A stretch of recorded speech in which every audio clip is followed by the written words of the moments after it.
শীতের সন্ধ্যায় এই যে 3 মায়ে ছায়ে এই যে এখানে বসে কেউ ভয় পাচ্ছে, কেউ গাজর খাচ্ছে, কেউ মুড়ি খাচ্ছে, কেউ লাফাচ্ছে, কেউ নাচ করছে। আর আমি এখানে লেপ ঢাকা দিয়ে, লেপ না কম্বল ঢাকা দিয়ে বসে আছি, ওদেরকে একটু হাত বুলিয়ে দিচ্ছিলাম। আর এই যে এখানে দেখতে পাচ্ছ ক্যারেটের মধ্যে আর একজন, ইনি হচ্ছে নাটের গুরু পাটের শাক আমাদের। এই যে এই বাচ্চাগুলোকে তেড়ে তেড়ে বেড়াচ্ছিল, যার জন্য মা রাগ করে ওকে আটকে দিয়েছে। আর এখন ওর ভীষণ রাগ হয়েছে, ওই ক্যারেটটাকে ওই দিক থেকে টানতে টানতে এদিকে টেনে নিয়ে আসলো।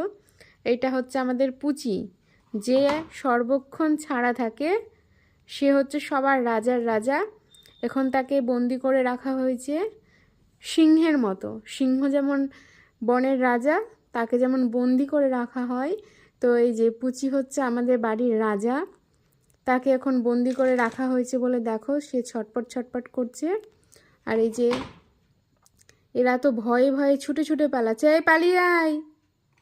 এই যে ওই দেখো, দেখছো কিভাবে টেনে টেনে নিয়ে যাচ্ছে। ক্যারেটটা ছিল এই দিকে, ওই দেখো কত শক্তি ওর। পর তুই চেয়ার টেয়ার নিয়ে সব কিছু নিয়ে,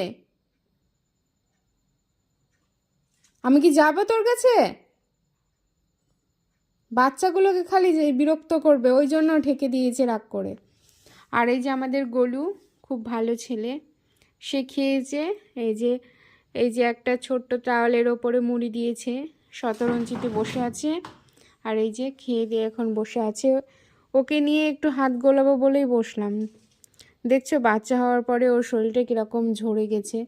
এই যে পুরো এই যে এখানটায় হাড়গুলো বেরিয়ে গেছে একদম শরীরে। বেচারার কদিন শরীরটা খুব অসুস্থও ছিল, পটি হচ্ছিল। ও হচ্ছে কি যে শিশিরের ঘাস খেয়েছিল, সেই কারণে এখন ওষুধ খেয়ে অনেকটা সুস্থ হয়েছে। এই যে অর্ধেক গাজর, সেটাও খেয়ে শেষ করেছে। গাজর কুচিয়ে দেওয়া হয়, তবে এটা গোটা, মানে অর্ধেকের অর্ধেক ছিল গোটা, তো সেটাকে দেখছি কামড়ে কামড়ে খেয়েছে বাচ্চাগুলো। যাই হোক, এখন ছোট দাঁত তো। ধরুক ধরুক, শেয়ালে ধরুক, শেয়ালে ধরুক। বাচ্চাগুলো দেখতে গিয়েছে, ওই দে চি চি করছে, চি চি করছে শেয়ালে। এদের সত্যিই চিচি করছে রে গুলি, গুলি কান খাড়া করে দিয়েছে। দেখি ওই বদমাইশটাকে নিয়ে আসি।